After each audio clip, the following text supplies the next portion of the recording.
Mmm, good.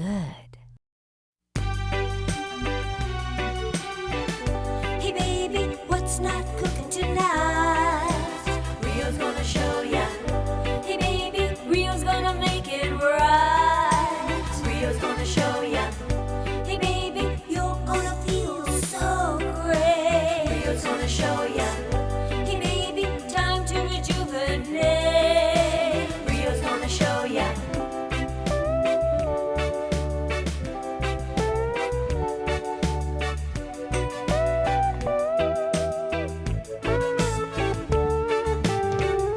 Hey baby, what's not cooking tonight? Rio's gonna show ya.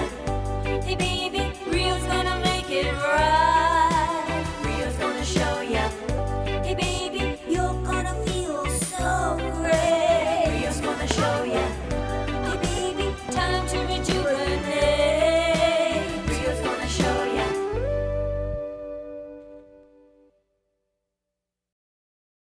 I want to dispel the mystique surrounding raw food preparation. In reality, there's no mystery to it at all. It's just a matter of learning how to do things in a different way. You're acquiring a new skill.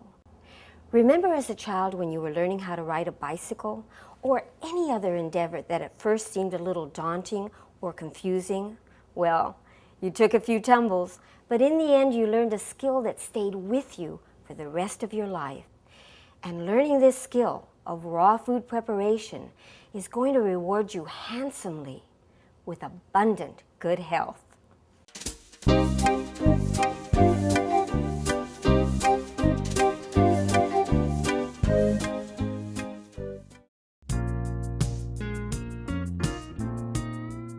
When I got the idea to make a nut yogurt, I didn't even know if it was possible. I called some companies that make yogurt culture and also some that make kefir culture, and I posed the question to them, if I make a nut milk, can I ferment it into a yogurt using your culture? And they said to me, we don't see why not, so I started experimenting. And I found out that you don't even need a yogurt culture to make a yogurt because the yeasts and bacteria are already in the air. But if you feel more comfortable using a yogurt culture, then just add it into this recipe. You can make yogurts out of all these nuts and seeds. The first step is you need to rehydrate the nuts and seeds. So soak them overnight in filtered water at room temperature. Each yogurt will taste like the nut or seed from which it's made. And you can also make combinations. So for example, if you're going to make a sunflower yogurt, I would suggest you put either almonds or cashews or max in it because then the yogurt will be a little milder. Sunflower yogurt, as they make at the Ann Wigmore Institute in Puerto Rico, is a little strong tasting. I mean, you can adapt to the flavor, but I still like it mixed with the other milder nuts. My favorite, of course, is almonds.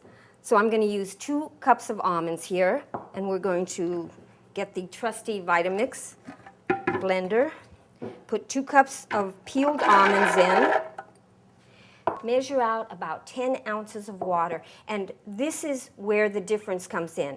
Some nuts might need a little more water, and some nuts might need a little less water, but you'll get the knack of it as you start making yogurts. Measure out about 10 ounces. And also, if you put more or less water, it really doesn't matter because the yogurt is going to rise to the top anyway. Then we're just going to blend it.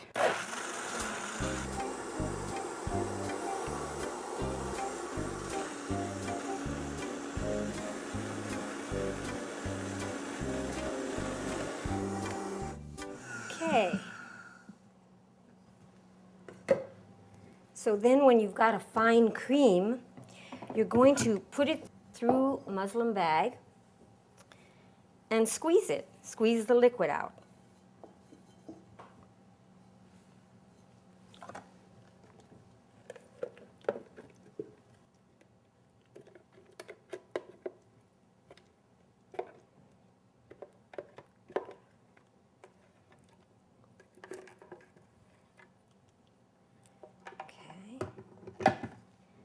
So then, I'm going to squeeze.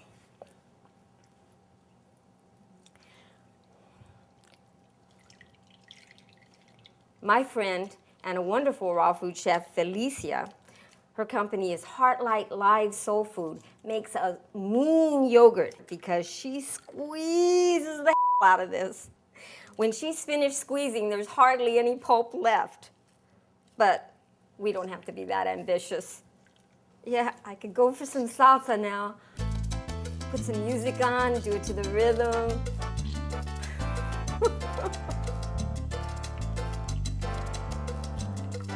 This is good exercise. Uses all your muscles, your stomach muscles, your hand muscles, your arms. Okay, that's pretty dry. Okay. The next step is to get a mason jar, pour it in,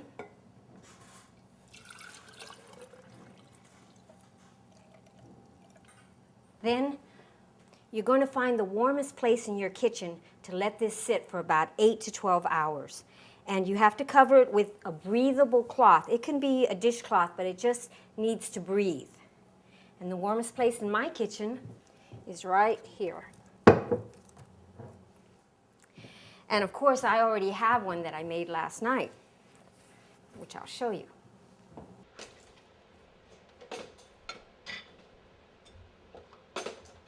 And this is the finished almond yogurt.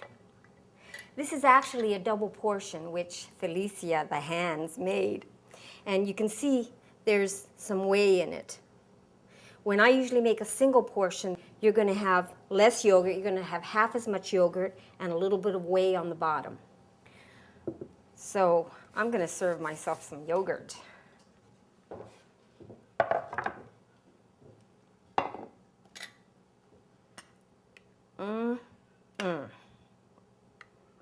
It's creamy. Let's see. Put some blueberries in for antioxidants. And some figs. Figs are in season now. So always try to put in fruit that is in season. It tastes better and doesn't usually have to travel as far.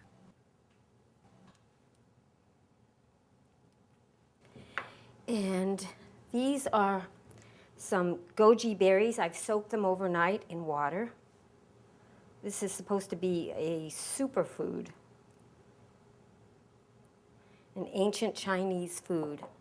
And these are just some strawberries I'm going to throw in for more color. Well, I've got color there, but more color because, you know, the phytochemicals are in the color of the fruits.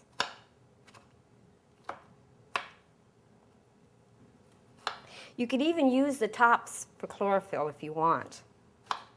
I'm not going to do it right now because people think it's a little weird.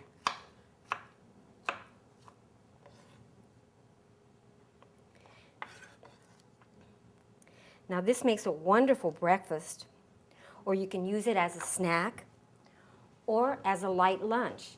And the best part about this is that it has the friendly bacteria so necessary to good intestinal health.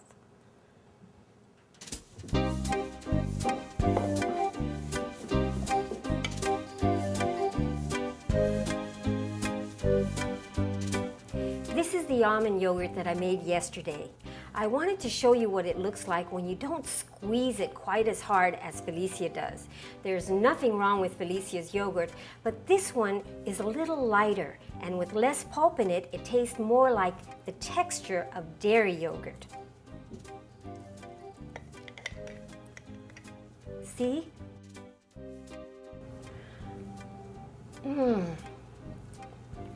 Smooth and light.